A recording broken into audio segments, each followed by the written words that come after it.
Est-ce que la société civile a encore aujourd'hui un mot à placer dans la gestion de la Respublica ici en RDC, alors que le peuple a tendance à s'appuyer vers elle, qui est censée être apolitique? Ces derniers temps, l'on sent la société civile de plus en plus négligée, dépouillée de son sens. On va, dans ce numéro d'invité, recevoir un des ténors de la société civile, notamment présidente du collectif pour le développement et l'unité du Congo, maître Arlette Odia, pour parler de ces sujets et tant d'autres qui font l'actualité en ce moment. Bonjour et bienvenue, maître Arlette Odia.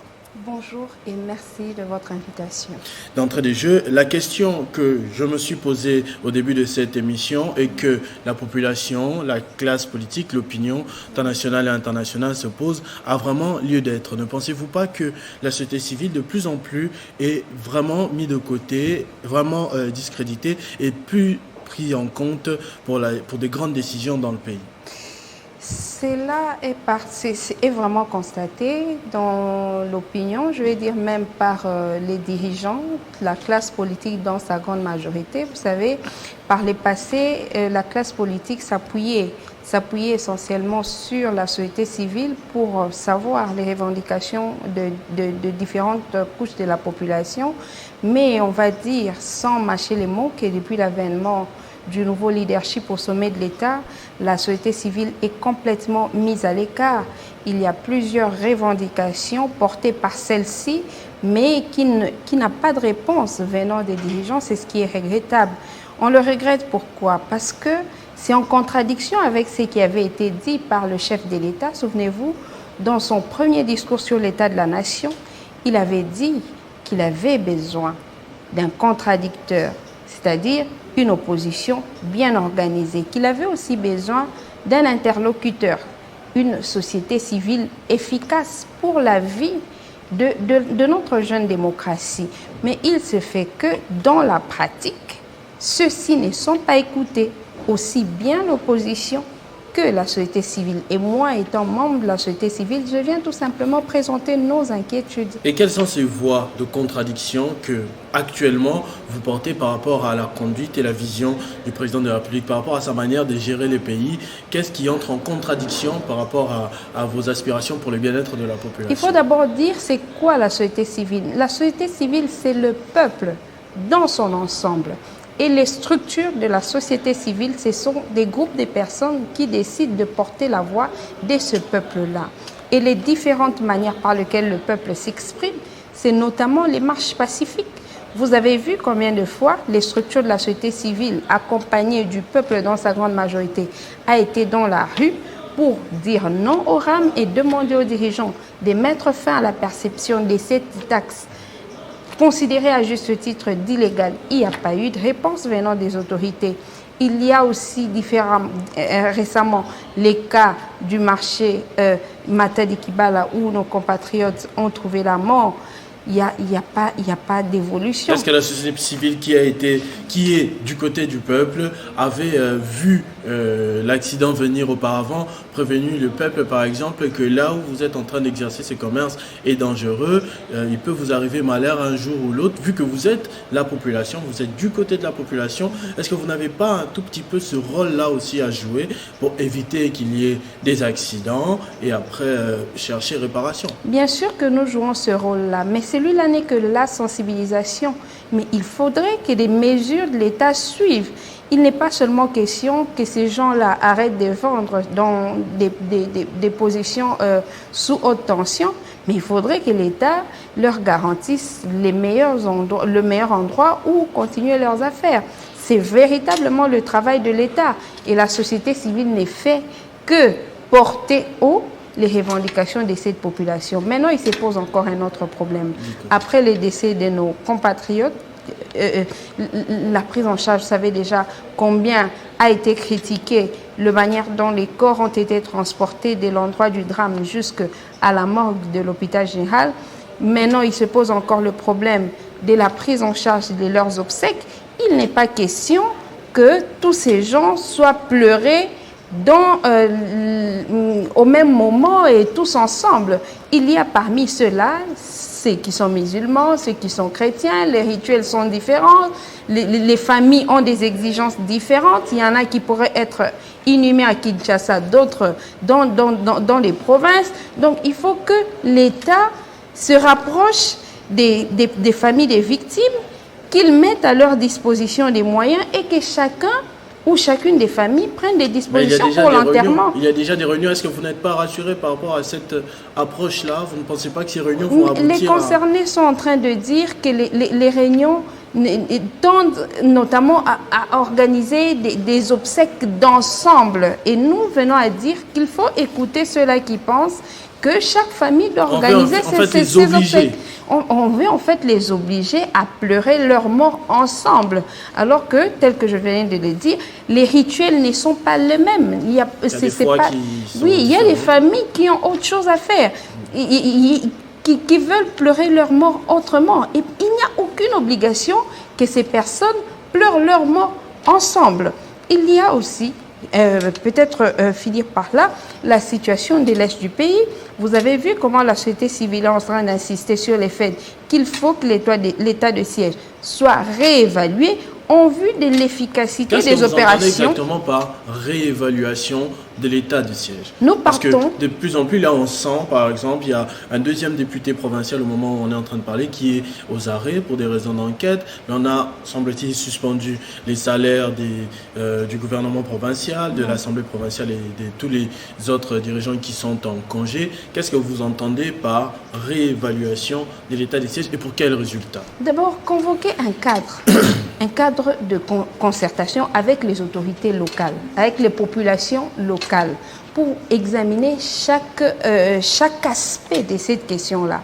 Nous sommes à plusieurs mois de cet état de siège tel que décrété par le président de la République. On continue à compter les morts. Il n'y a pratiquement pas des solutions telles qu'on pouvait les attendre. C'est vrai que ceux qui dirigent de temps en temps nous disent qu'il y a telle personne qui a été captivée, il y a tel groupe qui a décidé de déposer des armes. Mais nous sommes tous témoins du fait que les gens continuent à mourir. Mais il faut que les fils et les filles du pays se mettent autour d'une table. Quand je parle de se mettre autour d'une table, c'est ces genres de solutions qui, au-delà de nos frontières ou même dans notre pays, sous la gouvernance des dirigeants précédents, savaient tout le temps rapprocher les fils du pays en vue d'examiner la question comme il se doit. Et c'est ainsi que nous, au CEDUC, nous venons profiter de l'espace que vous nous accordez pour interpeller encore les gouvernants, à dire que la taxe RAM doit être suspendue, à dire que les familles des personnes victimes de l'incident de Matadi Kibala doivent être écoutées, mais aussi que l'état de siège puisse être réévalué. Absolument. J'ai un autre dossier un peu chaud parce que l'on évoque ça en ce moment, c'est notamment la prise de parole du nouveau président de la CENI, Denis Kadima, qui n'a pas écarté l'hypothèse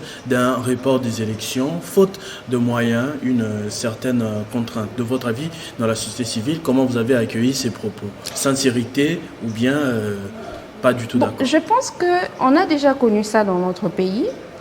Les décalages du calendrier électoral, plusieurs fois, il y a toujours des contraintes qui peuvent arriver et expliquer le fait que la date de la tenue des élections soit reportée. Mais est-ce qu'autrefois ça avait posé de problème tel que ça semble le poser aujourd'hui?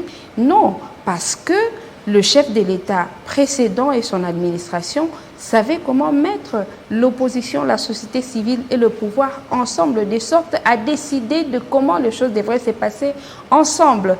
Mais aujourd'hui, ça pose problème parce que, comme vous le savez, la mise en place de cette commission électorale n'a pas été inclusive. Et quand il y a ce déficit d'inclusivité, la conséquence, c'est la méfiance. La conséquence, c'est que les parties prenantes écartées considèrent que c'est le jeu du pouvoir. Et c'est ce qui est regrettable. La société civile est représentée au niveau du bureau. Vous faites confiance à la personne ou pas du tout? Il faut partir des faits. La tenue des élections à ce qu'on appelle, et c'est que je venais d'appeler, les parties prenantes. Ça veut dire la majorité, l'opposition et la société civile. Et jusqu'ici, il n'y avait pas eu inclusivité, je l'ai dit. La conséquence, c'est qu'il y a l'opposition qui ne se sont même pas concernés par cette CENI. On a suivi les secrétaires généraux d'une frange importante de l'opposition SID, considérer le bureau de Denis Kadima comme un parlement debout de l'UDPS, le parti au pouvoir. Il y a d'autre part une frange importante aussi de l'opposition, notamment le FCC, qui s'est dit non concerné par une CENI non consensuelle. Il y a la frange aussi importante de la société civile, notamment les confessions religieuses, l'Église catholique et l'ECC, qui dit ne pas accompagner une CENI qui ne soit pas consensuelle. L'Église catholique et l'Église protestante ne dit pas être contre Denis Kadima et son équipe, mais dit ne pas pouvoir accompagner une CENI qui ne soit pas consensuelle. Et même toutes les autres structures de la société civile estiment que les caractères d'inclusivité doivent être de mise pour la tenue des bonnes élections. Maintenant que ce n'est pas le cas, ça ne rassure pas la tenue des bonnes élections dans le délai. Et nous, CEDUC, nous sommes en train de nous inquiéter pour cela. Nous élevons le temps comme c'est d'autres. Je voudrais même ici évoquer encore ce qu'a dit l'honorable Délice Sanga les jours passés, que chaque minute qui passe sans la prise en compte de cet aspect, de cette frange de l'opposition et de la société civile qui exige l'inclusivité, c'est du temps perdu. Mais dites-moi exactement la position de la société civile. Nous sommes en décembre 2023. Il n'y a pas élection. Qu'est-ce qui va se passer à votre avis? Déjà, il faut dire que ce sera de la faute du pouvoir parce qu'on est au pouvoir pour respecter la Constitution de la République. Et cette Constitution qui organise ou qui consacre les délais constitutionnels doit être respectée. Et l'opposition et la société civile ne fait qu'accompagner le pouvoir dans la réussite de cette mission, contrairement au fait que le pouvoir veut rivaliser même sur des questions pour lesquelles il devait être d'accord avec l'opposition et la société civile. On ne sait pas quelle est cette habitude de voir le diable un peu partout. La conséquence, c'est que le président Denis Kadima n'arrive pas à travailler et nous sommes de ceux qui pensons qu'il ne saura pas organiser les élections. Ok, et après, c'est pour ça que vous n'avez pas répondu à cette question-là. Qu'est-ce qui va se passer? Dialogue ou dans la rue ou qu'est-ce qui va se passer s'il n'y a pas élection en 2023 et que bien sûr le président de la République, Félix Tshisekedi, continuera à gérer le pays? Il faut tout simplement dire qu'à partir de ce moment-là, des mesures seront prises et elles ne seront pas favorables au pouvoir en place. Parce qu'il y en a ceux qui pensent qu'il profiterait de l'article, on va dire 70 de la Constitution 71 ou 70 qui dit... Jusqu'à l'installation du nouveau président. Oui, il pourra peut-être gagner en termes de temps au sommet de l'État, mais il ne va pas gagner le pouvoir. Un acteur politique, c'est celui qui voit plus des actions qui tendent à faire gagner le pouvoir et non tout simplement à faire profiter du poste ou des avantages liés à un poste. Et pour nous, cela c'est un danger. La RDC a déjà su renaître de ses cendres. Elle a un passé qui fait qu'aujourd'hui, nous devons tous unir nos forces pour que la démocratie survive aux tensions ou aux intérêts personnels. Mais ce n'est pas la priorité. Pour ceux qui dirigent, nous, la société civile, nous continuons à attirer l'attention du président de la République, du Premier ministre et de son gouvernement sur l'intérêt qu'il y a à sauvegarder la cohésion et l'unité nationale en vue de la tenue des bonnes élections dans notre pays. À part RAM que vous avez décrié tout à l'heure, en 3 ans, parce que ça fait 3 ans il y a quelques jours, que pensez-vous du mandat du président de la République, Félix Tshisekedi, qui tend vers sa fin? En général, en gros, si vous pouvez citer quand même ce qu'il y a eu de bon et ce qu'il y a à arranger. Je pense que le chef de l'État a été clair dans son dernier discours sur l'état de la nation. Lui-même, il a décrié le fait qu'il y avait un déficit de pilotage dans l'action du gouvernement. Il y avait encore des morts à l'est du pays. Contrairement à ce que lui attendait, il l'a dit au début de son mandat qu'aussi longtemps qu'il y aura des morts à l'est du pays, il va considérer qu'il a échoué. Puisque jusqu'avant-hier, jusque hier et aujourd'hui, il y a eu des morts, on peut tout simplement dire qu'il a échoué ou qu'il est en train d'échouer. Ce n'est pas à moi de venir contredire le chef de l'État qui, lui, est tout à fait d'accord que son action est en train de connaître beaucoup de problèmes, surtout encore dans le secteur on va dire, de la justice, de l'administration de la justice. Il y a des choses qu'on ne rencontrait plus depuis plusieurs années, des choses dont on a entendu parler sous l'ère du maréchal Mobutu, notamment la poursuite pour les infractions telles que outrage du chef de l'État, incitation à la rébellion, incitation à la désobéissance civile. Ce sont des infractions dites politiques qu'on n'a plus connues avec l'avènement du président Joseph Kabila au sommet de l'État. Pourquoi on dit que ce sont des infractions politiques? Mais tout simplement parce que c'est des infractions dans lesquelles il n'y a pas de plaignant. Ce sont des infractions pour lesquelles les dossiers sont ouverts sur la base de l'instruction du ministre de la Justice, une instruction tacite ou expresse donnée au ministère public, donc au parquet, de poursuivre des citoyens. Mais sous Joseph Kabila, on n'avait pas connu ça parce qu'il était aussi mis en pratique la loi portant statut de l'opposition. Cette loi qui, à l'article 15, dit qu'aucun opposant ne peut être arrêté pour ses convictions. Alors que de nos jours, nous avons vu des compatriotes en prison pour avoir défendu leurs convictions, notamment le pasteur Ngoï Mulunda, qui d'ailleurs a fait comme d'autres pasteurs. Ceux-là qui sont avec le pouvoir, par exemple, ils vous disent, on a suivi dans une des églises, dans un stade, en Boujima, et les gens disent que tout celui qui est kassaïen, qui ne soutient pas le président de la République, sera maudit.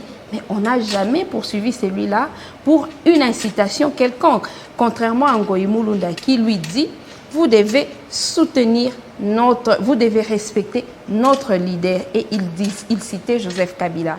Et faute pour vous de soutenir notre leader, nous aussi, nous n'allons pas considérer l'autorité établie. C'est aussi des pressions d'ordre politique. Sous le régime du président Kabila, on ne pouvait pas entendre des arrestations pour ce genre de dossier, comme ce qui est arrivé à Jacques Ndala, comme ce qui est arrivé à tant d'autres compatriotes qui n'ont fait que donner leur avis sur la manière dont l'État devait être géré. Et tout cela, ce sont de regrets. Pourquoi? Parce que l'UDPS, dans l'opposition, mettait un accent particulier sur les respects, des droits, notamment ceux des opposants, ceux de la société civile, mais dans l'effectivité, on voit que c'est tout le contraire. Alors, je vais terminer peut-être avec cette question sur les CDUC qui prônent le développement et l'unité du Congo. Vous êtes la société civile, c'est-à-dire que vous êtes le peuple, mais l'on a tout au long de cette émission conclu qu'il n'y a ni développement, ni unité, en tout cas pour ces dernières années. Est-ce qu'on peut dire que vous aussi, vous avez une part de responsabilité, vous aussi, vous avez échoué, vous, société civile, vous, peuple? Nous n'avons pas échoué. Pourquoi? Parce qu'à chaque fois, nous sommes sur les médias, nous saisissons les autorités à travers des correspondants pour leur dire qu'il fallait éviter tel acte ou alors privilégier tel autre en vue du développement du pays et en vue de l'unité des Congolais. C'est plutôt les dirigeants qui ne nous ont pas écoutés à chacune des fois que nous avons posé le problème. Je suis très satisfaite d'entendre la très respectée maman Marthe, la mère du président Félix Tshisekedi, revenir sur la même chose que les SEDUC en appelant les Congolais à l'unité. J'ai même dit, Congolais. D'abord, en tout cas, moi j'ai suivi les Congolais. C'est même pour cette raison que dans l'une de mes communications, j'ai demandé à Maman Marthe d'aller le dire au siège de l'UDPS parce qu'il est constaté, où il s'est fait remarquer que les partisans de ce parti n'ont pas vraiment le sens de l'unité. C'est ça le grand problème. Et je voudrais mais vraiment, profitant de cette sortie de Maman Marthe, rappeler au président de la République et à tous ceux qui dirigent qu'il y a cet intérêt à mettre l'accent sur le développement et l'unité du Congo, sans lequel on ne peut pas sortir de l'auberge. Aujourd'hui, le peuple congolais a maintenant plus d'attachement avec l'opposition politique parce que cette opposition se révèle proche à lui. Vous voyez, quand le décès de nos compatriotes à Matadi Kibala a coïncidé avec les décès de nos compatriotes en Ituri à Djougou, mais le PPRD qui s'est préparé à fêter, je veux dire, l'échange de vœux, a annulé sa manifestation et décrété un jour de deuil. Voilà. Mais de l'autre côté, on a vu les membres du gouvernement aller dans un concert, se faire des photos, comme s'ils s'en foutaient complètement de la misère du peuple congolais. Ça nous touche. Mais le président de la République a fait des déplacements jusque dans les lieux du drame. Oui, mais pour quelle solution? Et les lieux du drame, le problème pour nous n'est pas seulement les déplacements du chef de l'État, parce que vous savez même que très souvent les déplacements du chef de l'État coûtent à la République. On a plutôt besoin des solutions, même sans son déplacement, on a besoin des solutions au problème. Si le déplacement pouvait suffire, en ce moment, ces familles-là ne seraient pas sur les médias en train de dire que le suivi de leur dossier n'est pas bon. Et c'est vraiment notre inquiétude. Nous n'allons pas nous arrêter à évoquer ces cas-là et à appeler le dirigeant à accompagner le membre de la société civile parce que nous devons ensemble travailler pour les changements, pour le changement, pour le développement, pour tout ce qu'il faut pour une RDC requinquée. Merci beaucoup, Maître Arlette Odia. Je rappelle que vous êtes président national du collectif pour le développement et l'unité du Congo. Merci beaucoup d'avoir apporté votre opinion, votre éclairage sur plusieurs dossiers qui font la une de l'actualité en ce moment. Merci à vous aussi. Merci également à vous de nous avoir suivis et j'espère que cette émission vous a plu. Vous pouvez suivre cette émission sur toutes nos pages sociales, sur Facebook et surtout sur YouTube en intégralité. Entre-temps, vivez heureux, vivez sans temps, mesdames et messieurs.